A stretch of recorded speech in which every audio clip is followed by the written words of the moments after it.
Voice of life BD, আমরা সত্য প্রকাশে সাহসী সৈনিক। অত্র মসজিদের ইমাম ও খতিব হাফিজাহুল্লাহ তাআলা, সর্বস্তরের উলামায়ে কেরাম, আমার সামনে বসা দিনদার ইমানদার মুসলমান ভাইয়েরা, পর্দার অন্তরালে অবস্থানরত অত্যন্ত শ্রদ্ধেয়া আমার মা ও বোনেরা, আল্লাহ পাকের দরবারে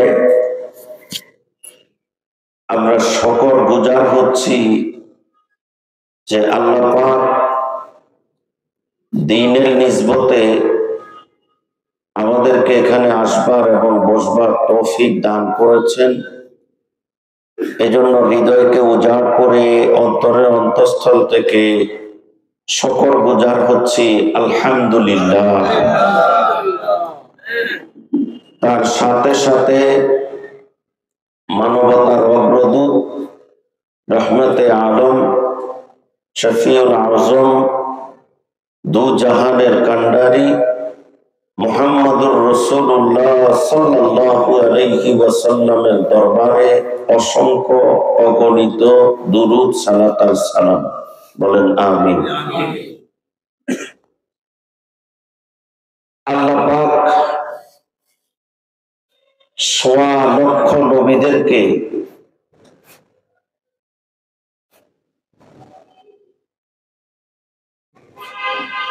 পৃথিবীতে প্রেরণ করেছেন, পাঠিয়েছেন। কেন পাঠাইলেন? কি জন্য পাঠালেন? কি ছিল তিনাদের দায়িত্ব আল্লাহ পাকের পক্ষ থেকে?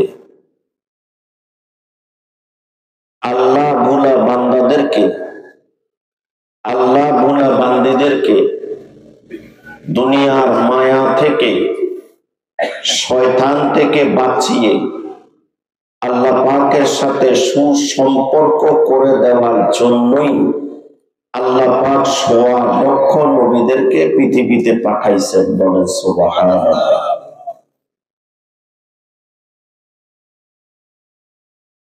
এই নবীদের দায়িত্ব পালন করতে গিয়ে প্রত্যেকটা নবী কোনো না কোনো ভাবে নির্যাতিত হয়েছে। ঠিক কিনা ভাইরা? হযরত নূহ আলাইহিস সালাতু ওয়াস সালাম দীর্ঘ সময় দাওয়াত দিয়ে মাত্র ৮০-৮১ জন মানুষকে মুসলমান বানাতে পেরেছেন। যখন এই দাওয়াতের কাজে তিনি যেতেন, কাফেররা তিনাকে মারতে মারতে, পাথর নিক্ষেপ করতে করতে পুরা শরীর ঝাঁঝরা করে দিত। ঠিক না ভাইয়েরা? আল্লাহ পাক কোরআনে বলেছেন লাইলা ওয়া নাহারা, রাত এবং দিন, এই দিনের দাওয়াতের কাজ করেছেন। তাফসীরের কিতাবে এসেছে আল্লাহ পাকের নবী হযরত নূহ আলাইহিস সালাতু ওয়াস সালাম সন্ধ্যাবেলায় যখন হযরত জিবরাইল আলাইহিস সালাতু ওয়াস সালাম আসতো, তো জিজ্ঞেস করত যে আগামী দিন আমার কি কর্ম। বলেছে আজকে যে দাওয়াতের কাজ করেছেন, আগামী দিনও সেই কাজই আপনাকে করতে হবে। তিনার পাখা দিয়ে হযরত নূহ আলাইহিস সালাতু ওয়াস সালামকে পরিষ্কার করে দিতেন, আল্লাহর হুকুমে শরীর ভালো হয়ে যেত। হযরত জাকারিয়া আলাইহিস সালাতু ওয়াস সালামকে আপনারা জানেন গাছের আড়ালে লুকানির কারণে গাছের আড়াল সহ তিনাকে চিরে ফেলছিল। ঠিক কিনা? এবং ইব্রাহিম আলাইহিস সালাতু ওয়াস সালাম এই দ্বীনের কাজ করবার কারণে এই কাফেররা তিনাকে আগুনে নিক্ষেপ করেছিল। ঠিক না? 40 দিন সেখানে ছিলেন। সমস্ত নবীরা এই দ্বীনের দাওয়াত দেওয়ার কারণে অপমানিত, লাঞ্ছিত, নির্যাতিত, নিষ্পেষিত হয়েছিলেন। আজকে আমাদের সমাজে মসজিদ শূন্য হচ্ছে। মানুষ দিন দিন নামাজ ছেড়ে দিচ্ছে, ঠিক কিনা? মসজিদ গুলো সুন্দর হচ্ছে, কিন্তু মুসল্লিদের হৃদয় সুন্দর হচ্ছে না। মসজিদ মুসল্লি দ্বারা পরিবেষ্টিত হচ্ছে না। আমাদের সংসারগুলোতে নানাভাবে বারাকা, বরকত দূর হয়ে যাচ্ছে। আগের থেকে এখন বেশি ইনকাম করে, কিন্তু বারাকাত নেই, অশান্তি লেগেই আছে, ঠিক না ভাই? মানুষের মধ্যে থেকে হায়া, মায়া, লজ্জা এগুলো সব উঠে গেছে। ছেলেরা বাবা মাকে মানে না, সমাজপতিরা দুনিয়ার লোভ লালসায় দুর্নীতি করবার জন্য ব্যতিব্যস্ত হয়ে আছে। প্রশ্ন করতে পারেন এগুলো কেন হচ্ছে? দুইটা কারণে। কয়টা কারণ? এক নম্বর হলো আমাদের যে নৈতিক দায়িত্ব, দাওয়াতের কাজ, এটা আমরা ছেড়ে দিয়েছি। দুই নম্বর, আল্লাহর গোলামি, আল্লাহর ইবাদত, যে উদ্দেশ্যে আল্লাহ আমাদেরকে প্রেরণ করেছেন, ওই উদ্দেশ্য থেকে আমরা দূরে সরে গেছি। এই কারণে আমাদের উপরে যত তত্ত্ব মুসিবতের স্টিম রোলার চলতেছে, ঠিক কিনা ভাইয়া আমার? কয় কারণে? এটা একমত তো আপনারা? আমরা মনে করছি আমরা যারা বৃদ্ধ বা যারা বৃদ্ধা, আমরা মনে করছি আমরা ইবাদত করলেই এনাফ, যথেষ্ট। কিন্তু আমার ছেলে যে দ্বীনের উপরে চলে না, আমার মেয়ে যে দ্বীনের উপরে চলে না, আমার স্ত্রী যে দ্বীনের উপরে চলছে না, আমার প্রতিবেশী দ্বীনের উপরে চলছে না, এ বিষয়ে আমাদের কোনো কি নেই, খেয়ালই নেই, বেখেয়াল, বেখবর। আপনি মনে করতেছেন আপনি একা একা ইবাদত করে বেহেশতে যাবেন। কি বলেন, এটা কি সম্ভব? কথার উত্তর দিতে হবে। আল্লাহর নবী এই দ্বীনের দাওয়াতের একটা উদাহরণ দিয়েছেন 2 তালা জাহাজের মাধ্যমে। কয় তালা জাহাজ? কয় তালা?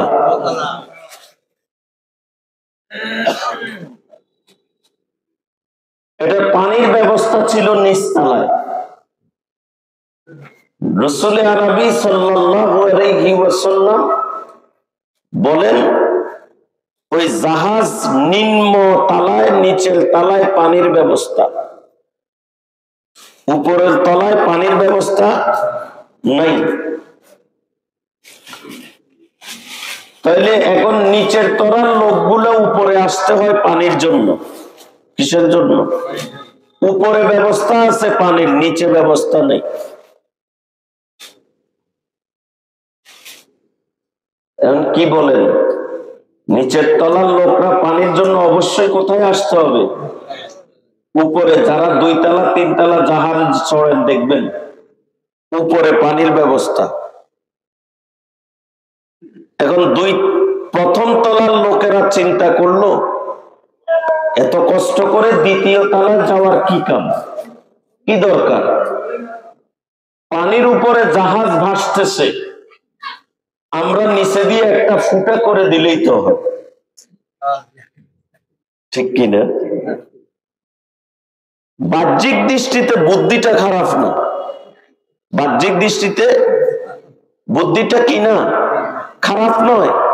উদ্দেশ্য ভালো, উপরের মানুষরা এত কষ্ট কেন দিব? উপরে গিয়ে ভিড় করার কি কাজ? উপরের মানুষ উপর থেকে পানি ভক্ষণ করুক, ওয়াশরুমে ব্যবহার করুক, আমরা নিস্তারাল লোক গিয়ে উপরের তালার মানুষকে জ্বালানোর কোনো মানি হয় না। অতএব এক কাজ করো, নিচে দিয়ে একটা ছিদ্র করে দাও, অটোমেটিক পানি উঠবে আর ওইটা দিয়ে আমরা সেরে ফেলবো। কি বলেন? জাহাজ কি জায়গায় থাকবে? থাকবে না ডুবে যাবে? আল্লাহ নবী সাল্লাল্লাহু আলাইহি ওয়াসাল্লাম বলেন, এই গাফেল উম্মত নিজেরা বাঁচবার জন্য যখন ছিদ্র করছে, নিজেরাও বাঁচবে না, উপরেররাও বাঁচবে না, সব ডুবে মারা যাবে কিনা? ঠিক তেমনি ভাবে আপনি বাঁচবার চেষ্টা করছেন, পুরা জাতি আজকে দিন থেকে, কোরআন থেকে, সুন্নাহ থেকে, রসুল থেকে, সাহাবায়ে কেরাম থেকে, উলামায়ে কেরাম থেকে দূরে। আপনার আমার কোন ফিকির, গাফেল। আমরা কি গাফেল হয়ে আছি? আল্লাহর নবী বলেন, এই দ্বীনের দাওয়াত যদি একটা গোষ্ঠী না দেয়, পুরা উম্মতে মুসলিমা ধ্বংস হয়ে যাবে। পুরা উম্মত ধ্বংসের দ্বার প্রান্তে। ওই জাহাজের পানি যেভাবে উঠলে পুরা জাহাজ ডুবে যায়, আমার সমস্ত উম্মত দুনিয়ার শয়তানের ওয়াসওয়াসায় পড়ে পাপাচারে নিমজ্জিত হয়ে তারা নিজেরাও ধ্বংস হবে এবং জাহান্নামে যাবে। বলেন নাউযুবিল্লাহি মিন যালিক। আল্লাহ পাক বলেন,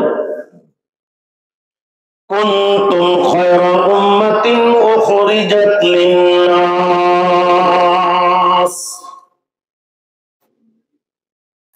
আল্লাহ পাক বলেন,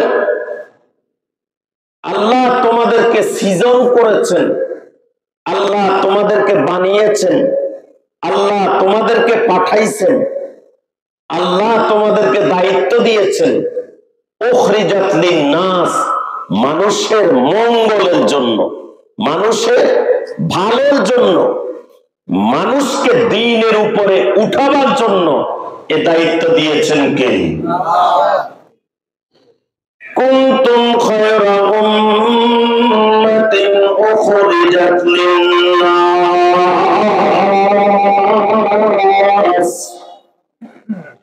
উখরিজাত লিন-নাস বলে আল্লাহ পাক সর্বপ্রথম তাফসীর করেন আল্লামা হাসান বসরি রাহিমাহুল্লাহ রাইসুল মুফাসসিরিন ইবনে আব্বাস রাদিয়াল্লাহু আনহু থেকে তাফসীর করেছেন। লিন-নাস বলতে আল্লাহ এখানে কাদেরকে উদ্দেশ্য করেছেন? তারা হইল সাহাবায়ে কেরামের একটা জামাতকে আল্লাহ পাক নাস বলে ডাক দিয়েছে। যারা সাহাবায়ে কেরামের সমালোচনা করে, আল্লাহর নবী সাহাবায়ে কেরামের দোষ ত্রুটি বয়ান করে, আল্লাহর নবীর সাহাবায়ে কেরামের পতঙ্গ অনুসরণ করে না, আল্লাহ পাক বলে দিতে চায়, আমি তাদেরকে বের করেছি মানুষের মঙ্গলের জন্য।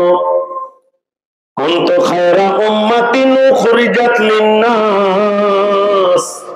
খায়রে উম্মত বলে আল্লাহ সর্বপ্রথম এখানে সাহাবায়ে কেরামকে বলেছেন। কাদেরকে বলেছেন? কথা বলতে হবে। সাহাবায়ে কেরাম রিদওয়ানুল্লাহি তাআলা আনহুম আজমাইন কে আল্লাহ পাক বলেছেন তারা উম্মতের কান্ডারি, উম্মতের পাগল। আল্লাহর নবী যে দ্বীনের দাওয়াতের কাজ করেছেন, প্রত্যেক সাহাবায়ে কেরাম রিদওয়ানুল্লাহি তাআলা আনহুম আজমাইন আল্লাহর রাহে রক্ত ঢেলে দিয়ে, জীবন দিয়ে, টাকা দিয়ে, অর্থ দিয়ে আল্লাহর রাস্তায় সফর করে করে দ্বীনের দায়ী আল্লাহ হয়েছেন। কথা ঠিক না? আল্লাহ বলেন কুনতুম খায়রা উম্মাতিন উখরিজাত লিন-নাস। কুনতুম খায়রা উম্মাত বলতে আল্লাহ সর্বপ্রথম এখানে কাদেরকে উদ্দেশ্য করেছেন? সাহাবায়ে কেরামকে। কাকে? মানুষের মঙ্গলের জন্য। ও আব্দুর রহিম, আল্লাহ তোমার মানুষের মঙ্গলের জন্য বানাইছে। ও ফাতেমা, আল্লাহ তোমাকে মানুষের মঙ্গলের জন্য বানাইছে। তোমার 24 ঘন্টার ফিকির থাকবে উম্মত উম্মত। উম্মত জাহান্নামে চলে যায়, উম্মত জাহান্নামের আমল করে, উম্মত জাহান্নামে চলে যাচ্ছে নামাজ না পড়ে, উম্মতি পর্দা না করে জাহান্নামের আগুনে ঝাঁপ দিচ্ছে। তোমার ফিকির হইল জাহান্নাম থেকে বাঁচানো। কোত্থেকে বাঁচানো রে ভাই? জাহান্নাম থেকে বাঁচানো। একটা কুকুর যদি আগুনে পড়ে যায়, একটা বিড়াল যদি পানিতে পড়ে যায়, সর্বস্তরের মানুষ দৌড়াইয়া যায় কিনা? যায় কিনা? কেন যায়? কুকুরটা আগুনে পড়ে যাবে, বিড়ালটা বুঝি পানিতে ডুবে মারা যাবে, কেউ সহ্য করে না। আরে বাবা, এটা বুঝছো ভালো, এটা ভালো কাজ, কিন্তু তোমার মুসলমান ভাই যে জাহান্নামে চলে যাচ্ছে, তোমার স্ত্রী যে জাহান্নামে চলে যাচ্ছে, তোমার ভাই যে জাহান্নামে চলে যাচ্ছে, তোমার মেয়ে যে জাহান্নামে চলে যাচ্ছে, তোমার ছেলেটারে জাহান্নামে চলে যাচ্ছে, তোমার বুঝি একটুও তোমার ব্রেনের মধ্যে কাজ করে না? তোমার কি একটুও দরদ লাগে না? তোমার কি একটুও টেন্ডেন্সি মনোভাব তোমার মধ্যে কাজ করে না? তোমার তো আল্লাহ পাক বানাইছেন ফিল আরদি খলিফা। আল্লাহ তোমার খলিফা হিসেবে জমিনের মধ্যে প্রেরণ করেছেন। তোমার মধ্যে কি একটু চেতনা নাই? তোমার মধ্যে কি একটু অনুভূতি নাই? জাহান্নামে যে তোমার পরিবার চলে যাচ্ছে, তোমার পাড়া প্রতিবেশী চলে যাচ্ছে, মসজিদটা খালি হয়ে যাচ্ছে, ঘরের মধ্যে তেলাওয়াতে কোরআন নাই, দুরূদ শরীফ নাই, স্বামীর সেবা নাই, ছেলে মেয়েগুলোর দিনদার বানাইবার কোনো খবর নাই। কাল কিয়ামতের ময়দানে ওই আল্লাহ পাককে কিভাবে তুমি আমি চেহারা দেখাবো? কথা ঠিক কিনা?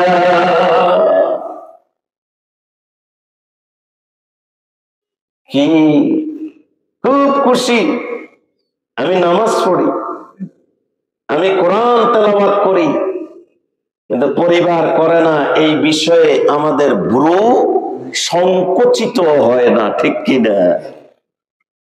আল্লাহ নবী বলেন সাল্লাল্লাহু, একটা বনী ইসরাইলের আবেদের কথা উদাহরণ দিয়েছে, আপনাদেরকে বলবো। এটা দাওয়াতের কাজ কি জিনিস, দাওয়াত না দিলে কি পরিণতি আমার আপনার হবে। আমাদের সমাজে আমাদের একটা মনোভাব আছে যে দাওয়াতের কাজ খালি দাওয়াতে তাবলীগই করবে, ঠিক না? এটা একটা মনোভাব। হ্যাঁ, কিরে, এই দাওয়াতে তাবলীগের লোকেরাই শুধু বেহেশত যাবে, আমার বেহেশত দরকার নেই। আমরা মনে করি যারা পীর মুরিদি করে এরাই মনে দাওয়াতের কাজ করবে। আমরা মনে করি হুজুর আলেম ওলামা যারা, এরাই মনে দাওয়াতের কাজ করবে। আমরা মনে করি যারা মোটামুটি একবারে মসজিদ ধরে ফেলছে, এরাই দাওয়াতের কাজ করবে। এক এক মানুষের এক এক মনোভাব আছে কিনা? কিরে, দাওয়াতে তাবলীগও আলহামদুলিল্লাহ এই দাওয়াতের মেহনত করবে, পীর মুরিদিওয়ালারাও এই মেহনত করবে, আলেম ওলামাও মেহনত করবে। এই দায়িত্ব খালি এদেরকে আল্লাহ দেয় নাই, আল্লাহ সকলকে এই দায়িত্ব দিয়েছেন, ঠিক কিনা ভাইয়েরা আমার? এটা বুঝতে হবে। আল্লাহ নবী বলেন সাল্লাল্লাহু আলাইহি ওয়াসাল্লাম, বনী ইসরাইলের এক আবেদ, কেমন আবেদ? একটা মুহূর্তের জন্য, কিসের জন্য? একটা মুহূর্তের জন্য আল্লাহর ইয়াদ থেকে, আল্লাহর জিকির থেকে, আল্লাহর ইবাদত থেকে গাফেল হয় না। আল্লাহ সুবহানাল্লাহ। কথা বুঝতেছেন? এক সেকেন্ডের জন্য না, 24 ঘন্টার জিন্দেগি, 24 ঘন্টায় কার ইবাদত করে? আল্লাহ পাক হযরত জিবরাইল আলাইহিস সালাতু ওয়াস সালামকে বললেন, ওই বস্তিটা, ওই গ্রামটা, ওই এলাকাটা উল্টাইয়া দাও। কি করে দাও? উল্টাইয়া দাও, মানে ধ্বংস করে দাও। কেউ ইবাদত করে না। জিবরাইল আলাইহিস সালাতু ওয়াস সালাম এসে দেখে, ধ্বংস করতে এসে দেখে যে এমন একজন আবেদ ওই বস্তির মধ্যে, ওই গ্রামের মধ্যে, ওই এলাকার মধ্যে, ওই ঘরের মধ্যে আছে। এটা কিভাবে সম্ভব? ওনাকে সহ আমি ধ্বংস করে দিব? এত বড় আল্লাহওয়ালা, এত বড় বুজুর্গ, এটা কি সম্ভব? কার কাছে চলে গেছে? প্রভু, আপনি বস্তি উল্টাতে বলেছেন, আপনি গ্রাম ধ্বংস করে দিতে বলেছেন, এলাকা ধ্বংস করে দিতে বলেছেন। তারা আল্লাহর গোলামি করে না, আপনার ইবাদত করে না, আপনার রেজামন্দি হাসিল করে না। কিন্তু ওই এলাকার মধ্যে এমন একজন আল্লাহর ওলি, আল্লাহর বুজুর্গ, আল্লাহর মাশায়েখ আছে, একটা মুহূর্তের জন্য তো আল্লাহ আপনাকে বলে না। ওই আল্লাহর ওলিটার বিষয়ে ওনাকে সহ কি আমরা উল্টাই দিব? আমি তো বুঝতেছি না। আল্লাহ পাক বলেন, জিবরাইল, ওই আল্লাহর ওলি বুজুর্গ সহকারে তুমি তাকে উল্টাইয়া দাও। জিবরাইল আলাইহিস সালাতু ওয়াস সালাম বলেন, আল্লাহ পাক, বুঝলাম না আপনার কারিশমা, আপনার কুদরত। কয়, শোনো, এই যে পুরা বস্তি, পুরা এলাকার মানুষ আল্লাহর ইবাদত করে না, কি করে না? আল্লাহর ইবাদত করে না, আল্লাহর ইবাদত করে না, আল্লাহকে মানে না, শিরিক করে, বেদাত করেন, আল্লাহর দ্বীনের উপরে চলে না। এই যে মানুষগুলো খারাপ হয়ে গেল, এই বনি ইসরাইলের আবেদ, আল্লাহর ওলি, এই বিষয়ে ওনার একটু বুড়ো সংকুচিত হলো না, কোন টেনশন আসলো না। যাহেরে আমি শুধু ইবাদত করি, পুরো এলাকার মধ্যে কেউ ইবাদত করে না। তিনি কোনো টেনশন করলেন না, দ্বীনের দাওয়াতের কাজও করলেন না, নিজের ভালোটা নিজে বুঝে 24 ঘন্টা আল্লাহর ইবাদত করে।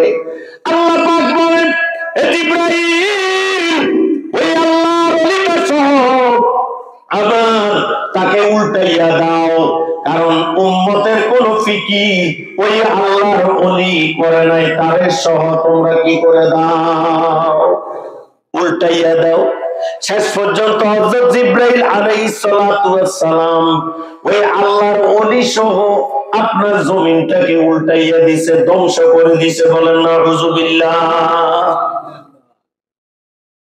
বলেন, বুঝতেছেন?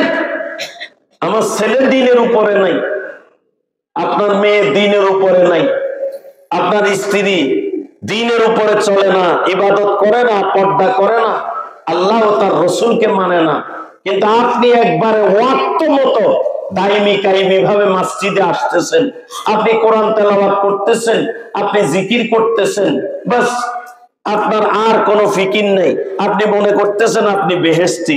আসলে না, আল্লাহ পাক বলেন, তোর মতো মুসল্লি আমার দরকার নাই। তবে হ্যাঁ, আপনি যদি ধর্মীয় ভাবে কোরআন হাদিস থেকে ছেলে মেয়েকে বারবার বুঝাচ্ছেন, পাড়া প্রতিবেশীর দাওয়াত দিচ্ছেন, তারা যদি না মানে, এই দায়ভার আপনি নিতে পারবেন না, আল্লাহ আপনাকে বাঁচাই দিবে। ঠিক কি না? কথা বুঝাইতে পারছি? আমাকে বলতে হবে কে কি মনে করলো, কে কি সুনাম করলো, কে কি আমার বিরুদ্ধে গেল, এটা চিন্তা ভাবনা করা যাবে না। বাঁচাই দিবেন কে? শোনেন, وَأَنذِرْ عَشِيرَتَكَ الْأَقْرَبِينَ। আল্লাহর নবীর কাছে যখন এই আয়াত নাযিল হলো, বিশ্ব নবী একবার এই গোত্রের দৌড় দেয়, একবার ওই গোত্রের দৌড় দেয়, একবার এই গোষ্ঠীর কাছে যায়, আবার ওই গোষ্ঠীর কাছে যায়। আল্লাহ বলতেছে, তোমার জাতি, তোমার গোষ্ঠী, তোমার আওলাদ, পরিবার পরিজন, তোমার পাড়া প্রতিবেশী, এদেরকে কি করো? সতর্ক করো। কি করো? ভীতি প্রদর্শন করো, এদেরকে দ্বীনের দিকে দাওয়াত দাও। আল্লাহর নবী পেরেশান হয়ে গেলেন, দৌড়াদৌড়ি শুরু করলেন। ভয় কার ভয়? আল্লাহর ভয়। এজন্য এই দ্বীনের দাওয়াত, কুনতুম খায়রা উম্মাতিন উখরিজাত লিন-নাস তা'মুরুনা বিল মা'রুফ, তোমরা সৎ কাজের আদেশ করবে। কিসের আদেশ করবে? সৎ কাজের আদেশ করবে। এই সৎ কাজের আদেশ করতে গেলে আপনাকে কোরআনের আয়াত দিয়ে দাওয়াত দিতে হবে, হাদিস থেকে দাওয়াত দিতে হবে। উলামায়ে কেরাম যে কথাগুলো বলে ওগুলা দিয়ে আপনার পরিবার পরিজনকে বুঝিয়ে শুনিয়ে দাওয়াত দিতে হবে, আখিরাতের ভয় দেখাইতে হবে।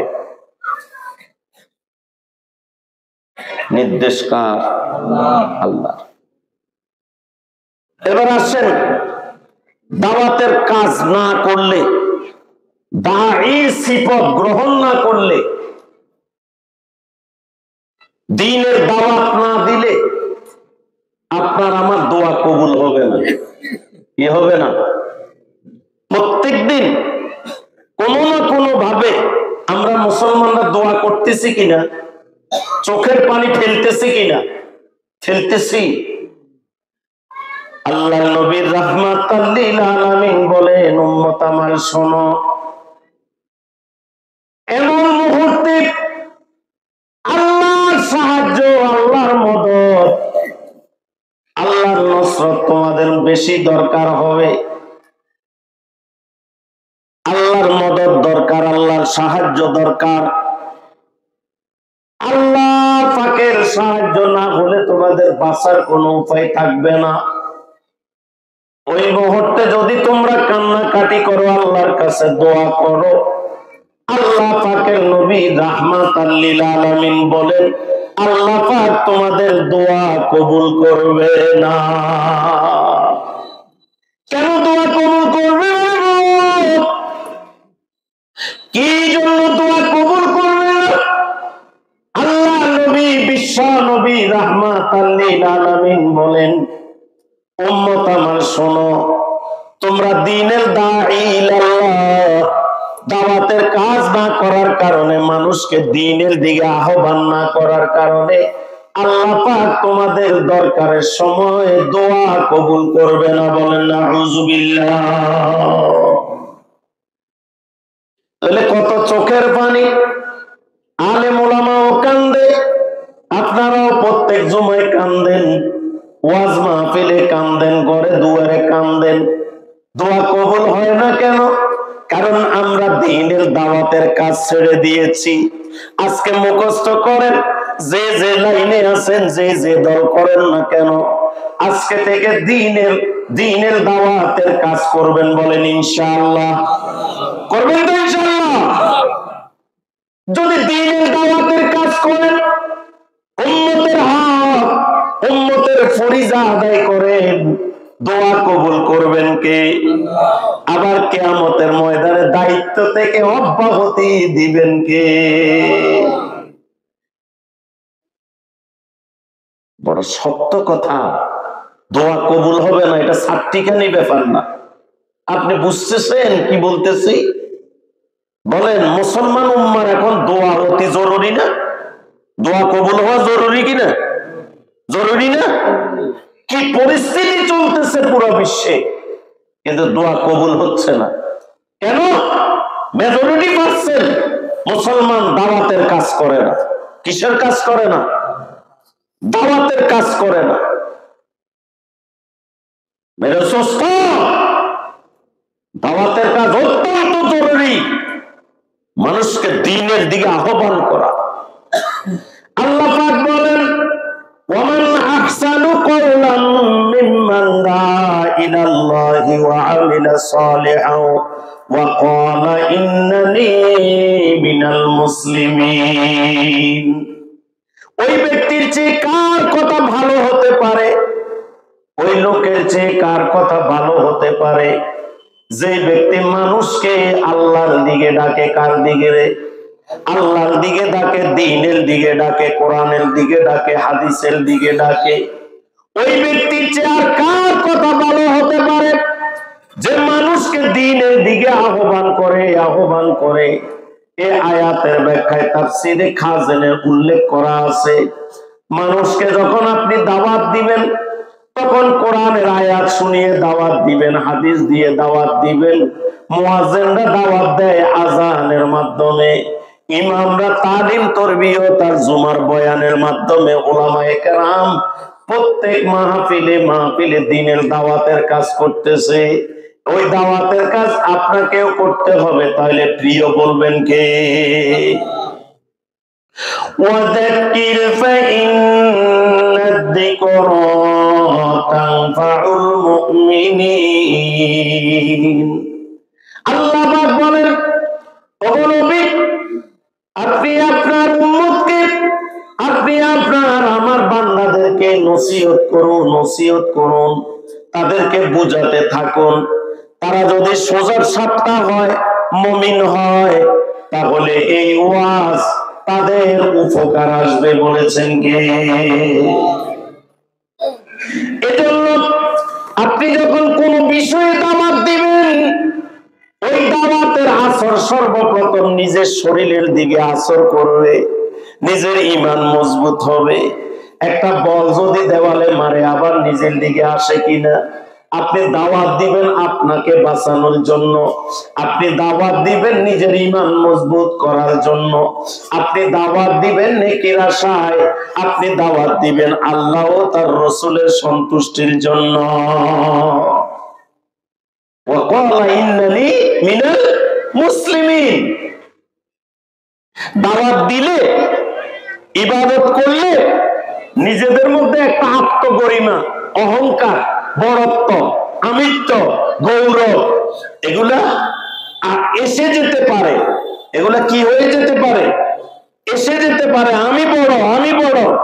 আজকে 3 চিল্লার জন্য 5 জন বাইর করছি, গত সপ্তাহে 10 জন বাইর করছি। এইভাবে একটা গর্ব এসে যেতে পারে। আজকে অমুকখানে আমি 10 জন নামাজি বানাইছি, একটা অহংকার এসে যেতে পারে কিনা? ওয়াকালা ইন্নানি মিনাল মুসলিমিন। আমি মুসলমানের অন্তর্ভুক্ত, আত্মসমর্পণকারী। আরে এই কাজটা তো আমার কাজ, এই কাজটা তো কি আমার কাজ, এটা আমার কাজ।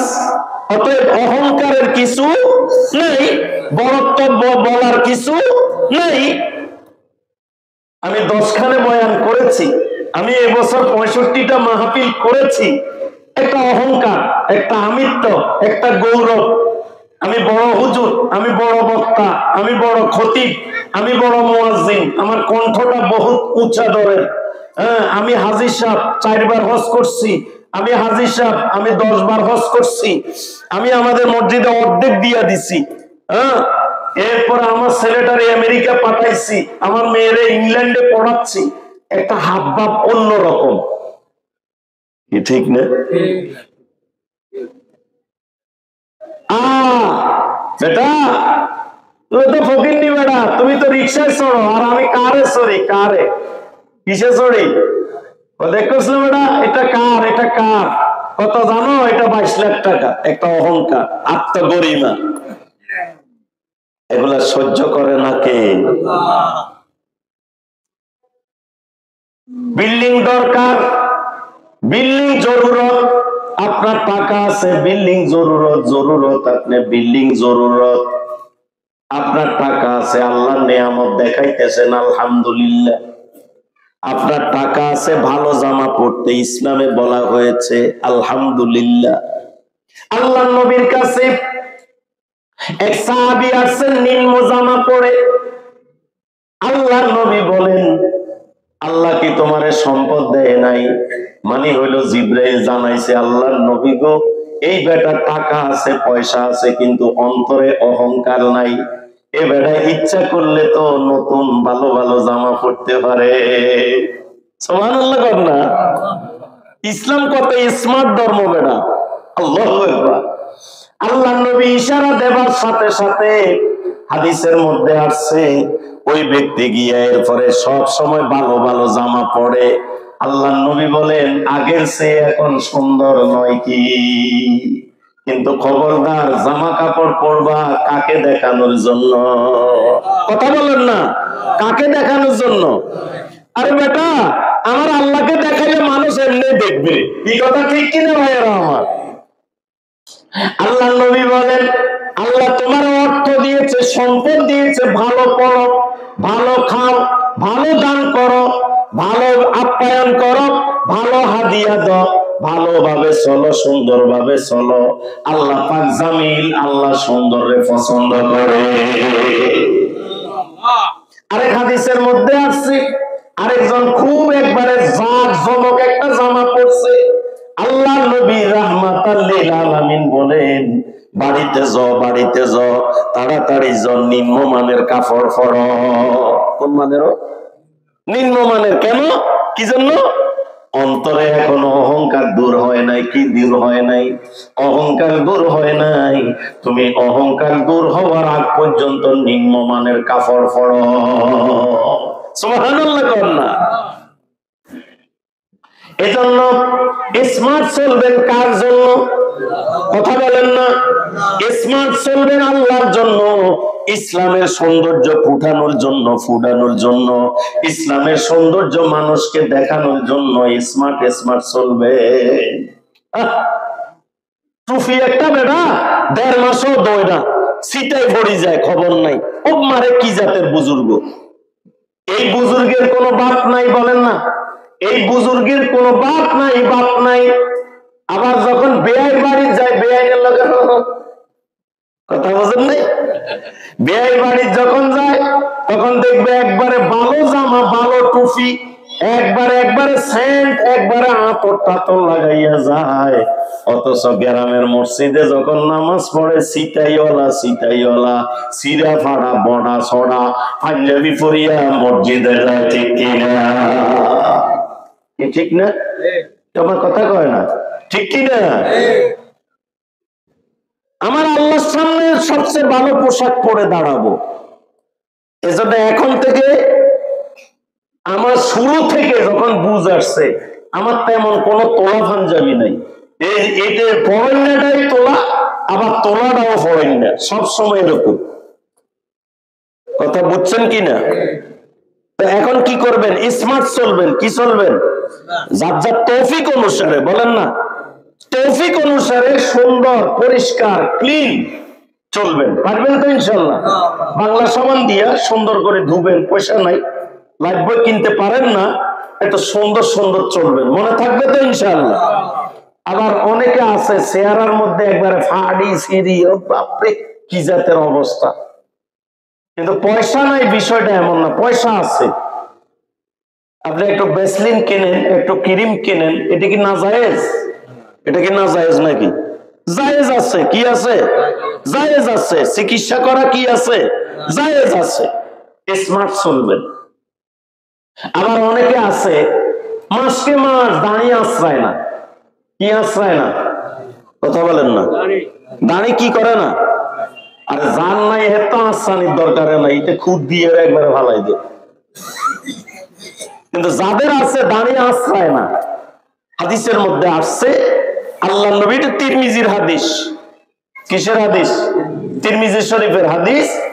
এক সাহাবী আসছে মসজিদে, মানে চুলগুলো উস্কো খুস্কো, দাঁড়ি উস্কো খুস্কো, মানে পরিপাটি না।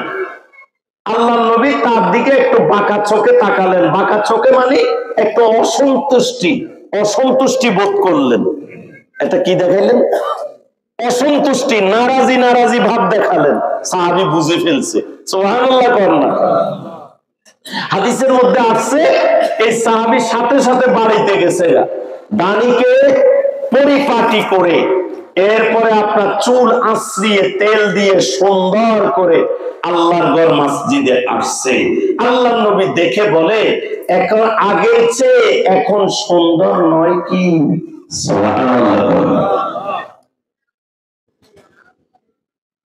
দাঁড়িয়ে আশ্রানির মধ্যে বুজুর্গ, দাঁড়ি পরিপাটি রাখা বুজুর্গ। অনেকে আছে বর্তমানে এমনিতেই তো মানুষের দাঁড়ির প্রতি অ্যালার্জি। অনেকে আছে বছরকে বছর এটাকে পরিপাটি করে না, এতটুক চলে আসছে। যদিও এটা রাখা যায়, তবে বর্তমান অবস্থার প্রেক্ষাপটে এক মুষ্টির উপরে রাখবেন, তবে এতটুক আনবেন না, একবারে এতটুক। কথা বুঝাইতে পারছি কিনা? মানে কমপক্ষে কতটুকু রাখতে হবে?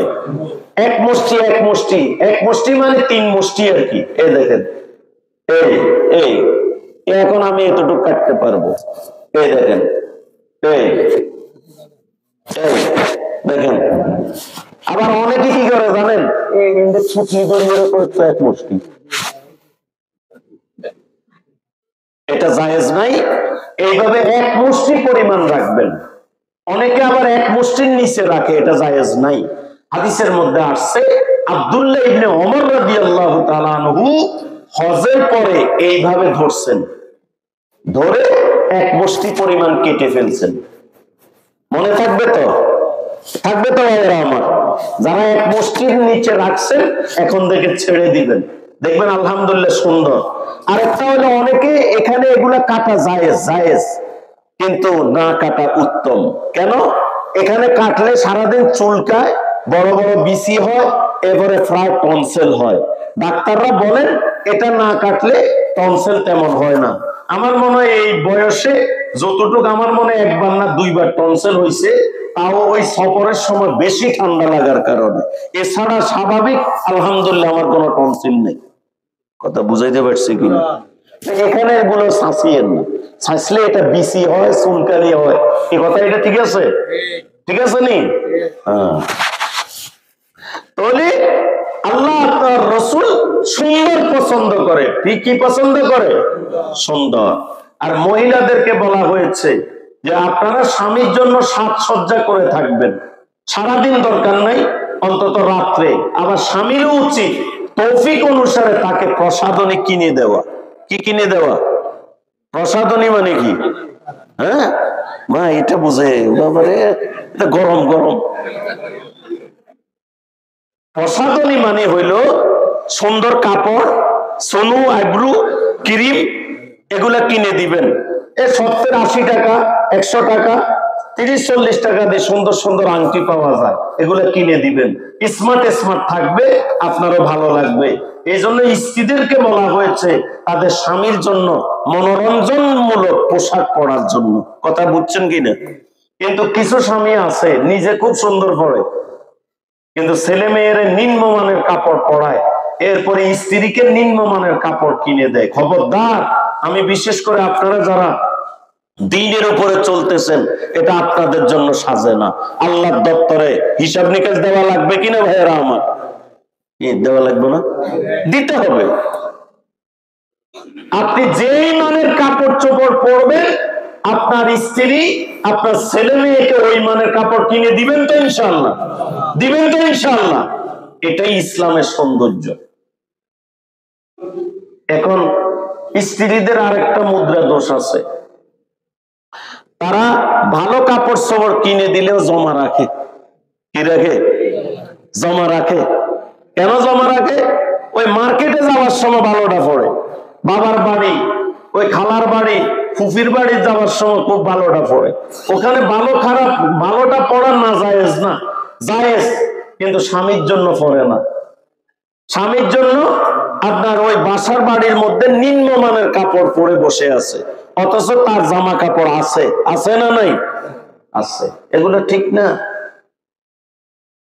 এবং মেয়ে লোকদেরকে বলা হয়েছে হাত এবং তাদেরকে রঙিন করার জন্য। পুরুষের জন্য রঙিন ছাড়া সুগন্ধি, আর নারীর জন্য সুগন্ধি ছাড়া রঙিন। এটা তিরমিজির বর্ণনা। মহিলাদেরকে বলা হয়েছে সাজসজ্জা করার জন্য, আর পুরুষদেরকে বলা হয়েছে কি? রঙিন কালার ছাড়া সুগন্ধি ব্যবহার করার জন্য। সুগন্ধি তেমন সস্তা, 100 টাকা। গরিব, আমরা গরিব, 5000 টাকা আমরা পারবো না। 150 টাকা দিয়ে একটা আতর নিবেন। কথা বুঝাইতে পারছে কিনা? বগলের নিচে গন্ধ, শরীরে গন্ধ, নামাজ পড়তেছেন, আহা, ঘামের গন্ধ নিয়ে, শরীরের দুর্গন্ধ নিয়ে নামাজ পড়া নিষেধ, স্ত্রীর কাছে যাওয়া নিষেধ, ঘরে যাওয়া নিষেধ। পাক পবিত্র থাকবেন সব সময়। আপনার বাথরুমে গেলে এগুলো পরিষ্কার করবেন, এরপরে সুগন্ধি লাগাই রাখবেন। পারবেন ইনশাআল্লাহ? নাকি লাভারের কাছে যাইবার জন্য, না স্ত্রীর কাছে? কথা বোঝানো মনে হয়। এগুলা করা যাবে না, অবৈধ এগুলো করা যাবে না। সুগন্ধি আল্লাহ নবীর কাছে তিনটা জিনিস প্রিয়। কয়টা জিনিস বলেন না? কয়টা জিনিস? কি কি বলেন তো? 1 নম্বর নামাজ, 1 নম্বর কি? 2 নম্বর সুগন্ধি, 3 নম্বর নারী। 3 নম্বর কি? নারী। অনেকে এখানে কিন্তু নাস্তিকরা এখানে অপব্যাখ্যা করে, দেখতেছ না? মুহাম্মদের কাছে বলে নারী প্রিয়, নাউজুবিল্লাহ বলে। এই প্রিয়র উদ্দেশ্য হইল আরবে সবচেয়ে বেশি নির্যাতিত ছিল নারীরা, ঠিক কিনা? রসুল যেহেতু শরীয়ত প্রণেতা, নারীদেরকে প্রিয় বানাইয়া তাদেরকে আল্লাহ তার রসুল অধিকার দিয়েছেন, ঠিক কিনা ভাইয়েরা আমার? হাদিসের মধ্যে বাবার ফজিলত তেমন নাই, মায়ের ফজিলত বেশি। এজন্য সবাই এখানে মায়ের ওয়াজ করে না, এটা ভুল। মায়ের চেয়ে বাবার হক বেশি, বাবার কষ্ট বেশি। আমাদের সমাজে অপব্যাখ্যার কারণে অনেকে এটা বুঝতে পারে না। এজন্য দেখবেন ঘরে ভেজাল লাগলে মেয়ে ছেলে যা আছে সব মায়ের লগে যাইয়া জোট বাঁধে, বাবার খবর নাই। এই কথা ঠিক কিনা? আরে মা, তুমি মাকে যেভাবে ভালোবাসবা, বাবাকেও সেইভাবে কি করতে হবে? ভালোবাসতে হবে, অধিকার দিতে হবে। মা তো ধরো সর্বোচ্চ 2.5 বছর বা সর্বোচ্চ 2 বছর দুধ খাওয়ায় আর পেটে রাখে, কিন্তু বাবা তার সারা জীবন তাকে চেঁচাইতে হয় কিনা? ইনকাম সোর্স করার আগ পর্যন্ত এই ছেলেরা চেঁচাই কিনা, দেখভাল করে কিনা, সারা দিন বাবার টেনশন। হাদিসের মধ্যে আছে একজন পুরুষের যদি 1 মুহূর্তের টেনশন যদি একটা মহিলার উপরে দেওয়া হইতো, ওই মহিলা জাগাত শেষ হয়ে যাইত। কথা ঠিক কিনা ভাইয়েরা আমার? 24 ঘন্টা টেনশন। এই মেয়েকে কখন ভর্তি করব, টাকা লাগবে। আমার মেয়ে একটা ওখানে হেফজোখানায় পড়ে, ওখানে আজকে অসুস্থ, টাকা নিতে হবে, ওষুধ নিতে হবে। আজকে ঘরে চাউল নাই, চাউল আনতে হবে। এরপরে ডাউন নাই, এটা করতে হবে। সামাজিক মসজিদের পরিস্থিতি খারাপ, এখানে সহযোগিতা করতে হবে। ক্ষেত করতে হবে, ওখানে টাকার দরকার, সারের দরকার, ওখানে মেশিনের দরকার। কত হাজার হাজার ব্যবসা বাণিজ্য, চাকরি বাকরি, সামাজিক পারিবারিক অর্থনৈতিক টেনশন, রোগ শোক মুসিবত, মামলা মোকদ্দমা, সবগুলো টেনশন পুরুষের মাথার মধ্যে আছে না নাই? এটা বুঝতে হবে। এজন্য ভাইয়েরা আমার, আপনার বাবার হক মায়ের হক দুটোর বিষয়ে বয়ান করতে হবে। আবার ছেলেদেরও হক আছে বাবা মায়ের উপরে। কিসের উপরে? যেহেতু এটা দাওয়াতের বয়ান, কু আনফুসাকুম ওয়া আহলিকুম নার, বলেছেন কে? আল্লাহ পাক বলেন, তুমি নিজে জাহান্নাম থেকে বাঁচো আমলের মাধ্যমে। তুমি নিচে বাঁচো জাহান্নাম থেকে আমলের মাধ্যমে। তুমি নিজে বাঁচো জাহান্নাম থেকে আমলের মাধ্যমে।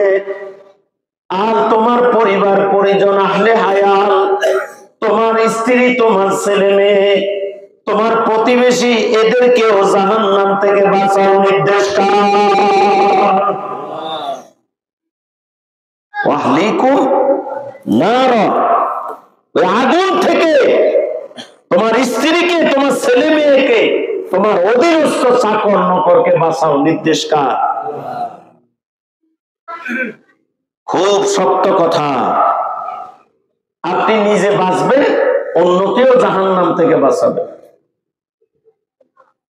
মেরে দোস্ত আর বুজুর্গ, এই উম্মত এখন জাহান্নামের দিকে দলে দলে দলে দলে আপনার যাইতেছে। আমাদের কোনো টেনশন নাই। ইমাম সাহেব ইমামতি দিয়া দায় সারা, মুসল্লিরা নামাজ পড়ে দায় সারা, বক্তারা বক্তাগিরি করে দায় সারা, শাইখুল হাদিসরা শাইখুল হাদিস গিরি করে দায় সারা, বিভিন্ন উলামায়ে কেরামরা দায় সারা দায় সারা। কিন্তু সেফ আল্লাহ তার রাসূলের জন্য উম্মতের এই ফিকির কে করবে? কে করবে? কে করবে? আদালু আলাল খায়রি কাফাইলিহি। আল্লাহর নবী সাল্লাল্লাহু আলাইহি ওয়াসাল্লাম বলেন, যে কোনো ভালো রাস্তা দেখাবে, হকের রাস্তা দেখাবে, নামাজের রাস্তা দেখাবে, কোরআনুল কারীমের রাস্তা দেখাবে এবং সুন্নাহর রাস্তা দেখাবে, তাবলীগের রাস্তা দেখাবে, দ্বীনের রাস্তা দেখাবে, মসজিদের রাস্তা দেখাবে, সেই সমপরিমাণ নেকি আল্লাহ তার আমলনামায় লিখে দিবে।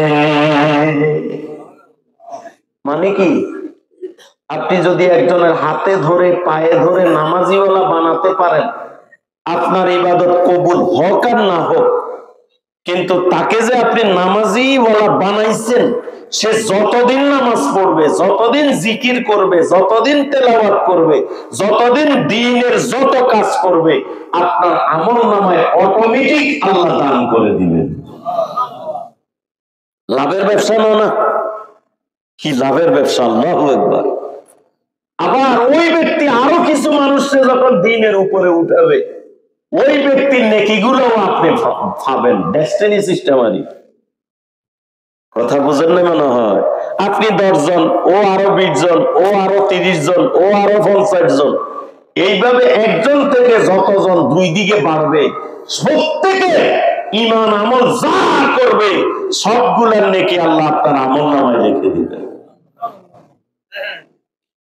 আবার আপনি যদি মারা যান, ইন্তেকাল হয়ে যান, এই দ্বীনের দাওয়াতের কাজ করার কারণে, মসজিদ মাদ্রাসা বানাবার কারণে, সহযোগিতার কারণে আপনার কবরে এক্সট্রা নেকি যেতেই থাকবে, যেতেই থাকবে। করোনা সুবহানাল্লাহ। দাওয়াতের কাজে লাভ আছে না লস আছে? লাভ।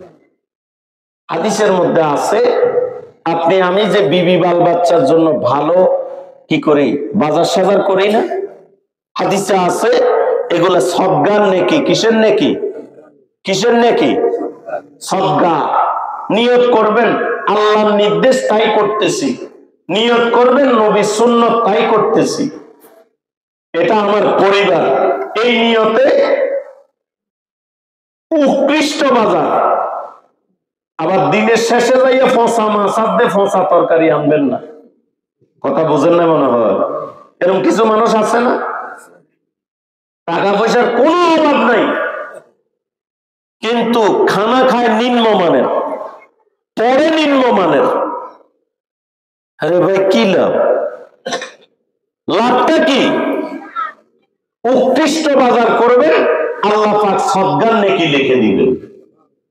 ছেলে মেয়ের জন্য, বিবির জন্য কাপড় চোপড় কিনবেন, হাদিসের মধ্যে আছে এটাও সদগার নেকি। এই কাপড় চোপড় পরে যে আল্লাহর ফরজ বিধান, সুন্নত বিধান তারা পালন করবে, এগুলার এক্সট্রা নেকি আপনার আমলনামায় আল্লাহ লিখে দিবে। এ তো সরাসরি সব হাদিসের কিতাবে উল্লেখ করা আছে। হাদিসের মধ্যে আছে মাঝে মধ্যে বিবির সাথে হাসি মুখে কথা বলা, পাশে বসায় কথা বলা। অনেক পুরুষ আছে যোগ যোগ চলে যায়, ওরে বুলেও পাশে বসায় না, খালি গরম, ইতে খালি গরম, খালি নেতাগিরি, খালি ইতের। কি কথা ঠিক কিনা? কিন্তু বাহিরে সিয়া মরা, বাহিরে কি মানে বাহিরে একবার ইতে কিচ্ছু জানে না, বাজা মাস উল্টেও খাইতে পারে না। কি কথা ঠিক কিনা? কিন্তু নেতাগিরি ঘরে কোথায়? আরে বেটা, ওই ব্যক্তি সবচেয়ে বড় পুরুষ যে বাহিরেও নেতা, ঘরেও নেতা। কথা ঠিক কিনা? কিন্তু নেতা মানে কি স্ত্রীর গায়ে হাত তোলা, স্ত্রীর সাথে খারাপ আচরণ করা না। স্ত্রীর হক যেটা দেওয়ার কথা সেটা দিয়ে দিব, ছেলে মেয়ের হক যেটা দেওয়ার কথা এটা দিয়ে দিব, দেখবেন অটোমেটিক স্ত্রী আপনাকে নেতা মানবে। কি কথা ঠিক কিনা? এখন আমাদের উদ্দেশ্য হলো নেতা হওয়ার আগে এমনি নেতা হয়ে যায়। কি কথা ঠিক না? নেতা হতে হলে নেতার গুণাবলী সমাজে প্রচার করা। কি করা? আমাদের সমাজে তারা নির্বাচিত হবার জন্য পাগল হয়ে যায়, চেয়ারম্যান, মেম্বার, এমপি। আমি যেটা বলি শুনেন, সমাজ সেবা করতে হলে, জনগণের সেবা করতে হলে এমপি ইলেকশন করা লাগে না, মেম্বার চেয়ারম্যান হওয়া লাগে না। আপনার উদ্দেশ্য ভালো হইলে অটোমেটিক সমাজ সেবা করা যায় কিনা? কি করা যায় না? দেখবেন অটোমেটিক এমনি সবাই আপনাকে সমী করবে, শ্রদ্ধা করবে, ভালোবাসবে। এখন কি ভালোবাসা পাওয়ার জন্য এগুলো করা যাবে না? আল্লাহর জন্য করতে হবে। কথা বলেন, কার জন্য করতে হবে? আল্লাহর জন্য। এজন্য ভাইরা আমার, মুসলমান দলে দলে জাহান্নামে যাইতেছে। আপনাদের মসজিদটা খালি, দেখেন এলাকায় কি মানুষ এত কম? হাজার হাজার মানুষ আছে না? কথা বলেন না, আছে না? কই? এগুলো আপনাদের ব্যর্থতা। আমি বলবো এগুলো সব আপনাদের ব্যর্থতা। আপনারা ঘরে ঘরে যান নাই। এই যে এত বড় একটা মাহফিল, এত খরচ, আপনারা যান নাই, খালি পয়সার লাগিয়েছেন, পয়সার লাগিয়েছেন, কিন্তু তারা হাতে ধরে পায়ে ধরে মাহফিলে আনার জন্য কেউ যান নাই। ইল্লা মাশাআল্লাহ দুই একজন থাকলে থাকতে পারে।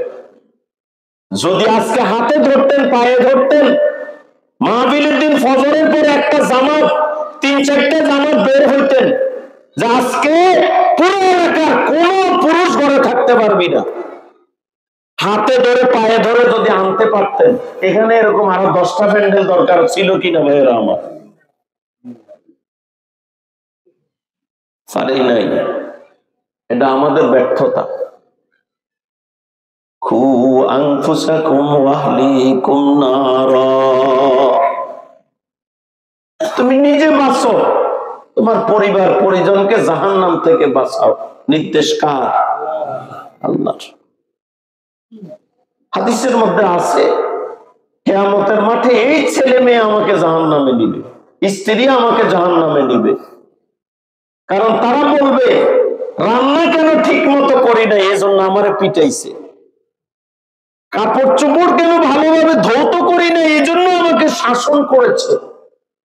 আমি কেন চাকরি করি না, স্কুলে যাই না, সেজন্য আমার বাবা আমাকে প্রহার করেছে। কিন্তু আমি যে নামাজ পড়ি নাই, আমি যে দ্বীনের উপরে চলি নাই, এজন্য আমার বাবা, আমার স্বামী, আমার বড় ভাই কিচ্ছু বলে নাই। আল্লাহ এটার বিচার চাই। তখন এই বাবা, স্বামী, বড় ভাই এদেরকে আগে জাহান্নামে ফেলবে, এরপরে ছেলে সন্তান জাহান্নামে যাবে, স্ত্রী জাহান্নামে যাবে। বলেন নাউজুবিল্লাহ। এখন বলেন আমরা কি জাহান্নামে যাব? জাহান্নামে যাব আমরা? জাহান্নামে যেতে না চাইলে এখন থেকে ওয়াদা করেন যে ইনশাআল্লাহ আমরা পুরা এলাকাবাসী এখন থেকে দাওয়াতের কাজ করব। আমরা মানুষকে দ্বীনের দিকে ডাকবো, আর প্রত্যেকটা ঘরে ঘরে আলেম দিয়ে তালিমের মজলিস গঠন করেন, যেটা মাস্তুরাতের যে তালিম। ইমাম সাহেবরে বলবেন, ইমাম সাহেব গিরা গুড়া ঘটায় ফেলামো, আদর করে বলবেন। নারী কেন? এলাকার 60 দিন 60টা এরিয়া তালিম হবে, এর 4 দিন আপনি উপস্থিত থাকবেন পর্দার আড়ালে। আমরা পুরুষরা উঠানে বসবো, একটা হ্যান্ড মাইক হোক, ঘরে মহিলারা পর্দার আড়ালে বসবে। একটা বিষয়ের উপরে, প্রথম ঈমানের উপরে দীর্ঘদিন বয়ান হবে, এরপর আমলের উপরে বয়ান হবে। এরকম তালিমের মজলিস গঠন করতে পারবেন না? ইমাম সাহেব যেহেতু জগৎ সংসার আছে, তিনাকে কিছু হাদিয়া তোফা দিবেন, এটা জায়েজ আছে। কারণ বেচারা দিন শিখছে, আপনারা যদি না দেন কে দিবে? ইমাম সাহেবরা হাদিয়া দিবেন, হাদিয়া দিয়া দিয়া দাঁড়ে দাঁড়ে বারে বারে নিয়ে দাওয়াতে তালিমের কাজ করাবেন। দেখবেন ইনশাআল্লাহ আপনাদের সমাজটা সুন্দর হয়ে যাবে, মহিলারা আল্লাহওয়ালা হয়ে যাবে, স্বামীর সেবা ঠিক মতো করবে, ঘরের মধ্যে একটা রৌনক, একটা আলোক সজ্জার মতো হয়ে যাবে, শান্তি আর শান্তি। আমার কথাটা বুঝতেছেন? আমি আজকে যে কথাগুলো এগুলো দরদ দিয়ে বলছি, দরদ দিয়ে, আন্তরিকতার সাথে। কারণ খালি সিটফাল মারিয়া এলোমেলো কথা বলে গেলে তো হবে না, উম্মতের যেটা দরকার এগুলো বলতে হবে। কি কথা ঠিক আছে না?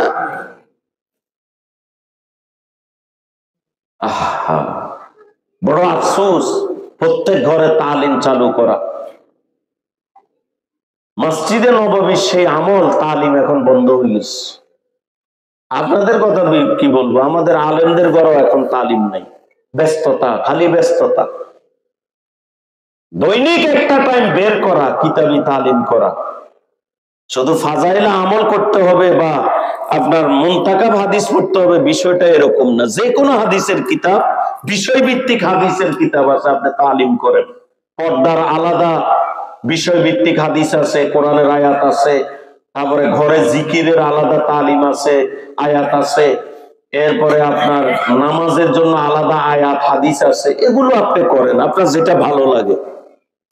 আর যারা ফাজাইল আমল ভালো আছে, বস ওখানে বিভিন্ন সাপ্তার আছে, এটার উপরে তালিম করেন। তালিম জরুরি। তালিমের মজলিসে কারা আসে? ফেরেশতারা। কারা আসে?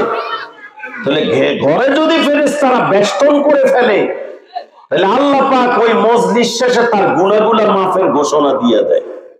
মুসলিম শরীফের হাদিস। এবং তার সমস্ত গুণস্থলে আল্লাহ নেকির দ্বারা পরিবর্তন করে দেন। তাহলে আমাদের ঘরগুলো আমরা আমাদের তালিমের মজলিস বানাবো। আমিও ইনশাআল্লাহ এখন থেকে, যেহেতু আপনাদেরকে বলছি, আমি আমার ঘরে ইনশাআল্লাহ তালিম করবার চেষ্টা করব। এমনি আমাদের ওখানে প্রত্যেক সপ্তাহে সোমবার তালিম হয়, আমাদের ঘরে তালিম হয়। এবং প্রত্যেক দিন একটা টাইম বের করে, রাতে হোক দিনে হোক, 2টা হাদিস, 10টা হাদিস, 5টা হাদিস পড়ে ইনশাআল্লাহ তালিম করবে। তো ইনশাআল্লাহ কি পারবেন না? পারবেন না ইনশাআল্লাহ? ঘরের মানুষরা আল্লাহওয়ালা বানানোর দরকার আছে না? এই যে আপনারা একটা মজলিসে এসে ওয়াজ শুনতেছেন, মহিলারা এখন রান্না বান্নায় আছে, অনেকে শুনতেছে, অনেকে শুনতেছে না। আপনারা জুমায় এসে আলেম ওলামার বয়ান শোনেন, কিন্তু মহিলারা তো এটা শুনতে পারে না। তাহলে এই আল্লাহর বান্দীদের জন্য তো আপনার এই দ্বীনের তাকাজা, দ্বীনের কথা শোনার ব্যবস্থা করা জরুরি কিনা ভাইয়েরা আমার? জরুরি। সমস্ত 1.25 লক্ষ নবীদের কাজ যেটা ছিল, এটা উম্মতে মুহাম্মদীরকে আল্লাহ দায়িত্ব দিছে। অন্যান্য নবীদের উম্মতের কোনো দায়িত্ব ছিল না দাওয়াতের কাজ, কিন্তু মুহাম্মদুর রাসূলুল্লাহ সাল্লাল্লাহু আলাইহি ওয়াসাল্লামের উম্মতদেরকে আল্লাহ পাক দায়িত্ব দিয়েছেন, প্রত্যেককে দায়িত্ব দিয়েছেন যে তোমরা কি করো? দাওয়াতের কাজ করো। এরপরে অসৎ কাজের নিষেধ করা। কি করা? অনেক আছে ভাইয়েরা না বুঝে শুধু সৎ কাজের আদেশ করতেই আছে, অসৎ কাজটা করে না। যখন সৎ কাজের আদেশ করতে করতে করতে করতে সমাজের কিছু মানুষ ভালো হয় না, এরা আরো বেয়ারা হয়ে যাচ্ছে, খারাপ হয়ে যাচ্ছে, তখন এদেরকে আর ভালো কথায় হবে না, এদেরকে এখন মুগুর লিখবে, মুগুর। কথা বুঝছেন কিনা? তখন অসৎ কাজের জন্য দৃঢ় প্রতিবাদ, প্রতিরোধ গড়ে তুলতে হবে। যখন আল্লাহর বিরুদ্ধে, নবীর বিরুদ্ধে, কোরআনের বিরুদ্ধে, ইসলামের বিরুদ্ধে, উলামায়ে কেরামের বিরুদ্ধে, সমাজের নেককার বুজুর্গ, আল্লাহওয়ালা নারী পুরুষের বিরুদ্ধে যারা দুর্বার প্রতিরোধ গড়ে তোলে, নাস্তিকবাদী মনোভাবের দিক থেকে, তখন ওই মুমিনরা ঐক্যবদ্ধ হয়ে আসিদ্দার আলাল কুফার ওই আয়াতের নির্দেশে সবাই ঐক্যবদ্ধ হয়ে অসৎ কাজের নিষেধ করতে হবে। ওরা ঠিক কিনা ভাইরা? এটা তখন আমাদের নৈতিক দায়িত্ব, ফরজে আইন হয়ে যায়। কারণ আমরা বুঝে ফেলেছি তার অন্তরে মোহর মারা, সে ফিরে আসবে না, সে ফিতনা ছড়াইতেই থাকবে, সুদূরই সুদের কাজ করতেই থাকবে, ঘুষখোর করতেই থাকবে, আমাদের সমাজটাকে কুলুষিত করে ফেলতেছে। তখন আপনারা কি করবেন? প্রতিরোধ গড়ে তুলতে হবে, তাকে সংস্কার করার চিন্তা ভাবনা করতে হবে। কিন্তু যদি সংস্কার না হয়, তাহলে এই আসর আপনার ছেলে মেয়ের উপরে আসবে কিনা, সমাজের উপরে আসবে কিনা, এর প্রভাব রাষ্ট্রের উপরে আসবে কিনা? রাষ্ট্রের উপরে আসবে। তখন এটাকে প্রতিরোধ গড়ে তুলতে হবে। আল্লাহ পাক আমাদেরকে সৎ কাজের আদেশ করা, অসৎ কাজের নিষেধ করা এবং ইবাদত করা, প্রত্যেকটা ঘরে তালিম তৈরি করে তালিম করবার তৌফিক দান করেন, বলেন আমিন। 2টা সুন্নতের কথা বলে শেষ দিব। এই বয়ানের সাথে এই 2টা সুন্নতের কোনো সম্পর্ক নাই, বয়ান শেষ। ফজরের নামাজ, জোহরের নামাজ, আসরের নামাজ, মাগরিবের নামাজ, ঈশার নামাজ, প্রত্যেক তাসবিহ তাহলিলের পাশে প্রত্যেক বলেন না তাসবিহ তাহলিলের পাশে সাইকুল পড়া সুন্নত। কয় কুল পড়া সুন্নত? কুল ইয়া আইয়ুহাল কাফিরুন, কুল হুয়াল্লাহু আহাদ, কুল আউযু বিরাব্বিল ফালাক, কুল আউযু বিরাব্বিন নাস, কুল আউযু বিরাব্বিন নাস। এই চার কুল পড়া কি সুন্নত। কিন্তু ফজর এবং মাগরিবের পরে 3 বার পড়া সুন্নত। কথা বুঝাইতে পারছে কিনা বলেন? ফজরে 3 বার সাইকুল পড়া সুন্নত, শুধু কুল ইয়া আইয়ুহাল কাফিরুন একবার পড়া সুন্নত। কিন্তু কুল হুয়াল্লাহু আহাদ 3 বার, কুল আউযু বিরাব্বিল ফালাক 3 বার, কুল আউযু বিরাব্বিন নাস 3 বার। বুঝাইতে পারছি? কাফিরুন একবার, 3 কুল কয়বার? 3 বার 3 বার পড়া। আবু দাউদ শরীফের হাদিস। এটা আজকে থেকে আমল করবেন তো ইনশাআল্লাহ। মাগরিবের পরে 4 কুল কুল ইয়া আইয়ুহাল কাফিরুন একবার পড়া সুন্নত, কুল হুয়াল্লাহু আহাদ 3 বার পড়া সুন্নত, কুল আউযু বিরাব্বিল ফালাক 3 বার পড়া সুন্নত, কুল আউযু বিরাব্বিন নাস 3 বার পড়া সুন্নত। বুঝাইতে পারছি? আর প্রত্যেক ফরজ নামাজের পরে এই 2 ওয়াক্ত ছাড়া বাকি 3 ওয়াক্ত একবার পড়া সুন্নত। কয়বার? বিপদ আপদ মুসিবত জিন জাদু এগুলোর থেকে আল্লাহ আপনাকে হেফাজত করবেন। সাথে আয়াতুল কুরসি তো অবশ্যই করতে হবে। বুঝাইতে পারছি কিনা? এটা শেষ। মুসলিম শরীফের বর্ণনা, তোমরা নামাজের কাতারকে সারিবদ্ধ করো, সমান করো, ফাঁকা জায়গা রাখবে না। হাদিসের মধ্যে আসছে আল্লাহর নবী মেহরাবের ওখানে নামাজের মুসল্লায় দাঁড়িয়ে থাকতেন এবং এক সাহাবীকে একটা ব্যাগ দিয়া তাকে পুরা মসজিদ হাঁটাইতেন। মানে তার পায়ের গোড়ালি ঠিক হয়েছে কিনা, কাটা সোজা হয়েছে কিনা। কারণ নামাজের কাটা সোজা করা এটা শক্ত একটা বিষয়। আল্লাহর নবী বলেন, যাদের নামাজের কাটা সারিবদ্ধ হয় না, সোজা হয় না, আল্লাহ তাদের হৃদয়কে বক্র করে দেয়। নাউজুবিল্লাহ বলেন। তাহলে আজকে থেকে পায়ের গোড়ালি সমান ভাবে দাঁড়াবেন, আর পায়ের পাতার অগ্রভাগ এইভাবে দাঁড়াবেন। এইভাবে নয়। কারো স্বাস্থ্যের সমস্যা না থাকলে এভাবে দাঁড়াবেন, এভাবে নয়। পায়ের গোড়ালি সমান দিবেন, শরীরের সাথে শরীর লাগিয়ে দাঁড়াবেন, মধ্যে ফাঁক রাখবেন না। হাদিসে আছে আল্লাহর নবী বলেন, নামাজের কাতারে যদি কি থাকে, ফাঁক থাকে, সেদিক থেকে শয়তানে ঢুকে যায়, শয়তান ঢুকে যায়। নাউজুবিল্লাহ বলেন। করবেন তো? আজকে থেকে নামাজের কাতার ঠিক থাকবে তো? আজকে আমি মাগরিবে দেখছি একজন ওখানে আর একজন এখানে, মধ্যে দিয়ে আরো 2 জন ঢুকে যায়।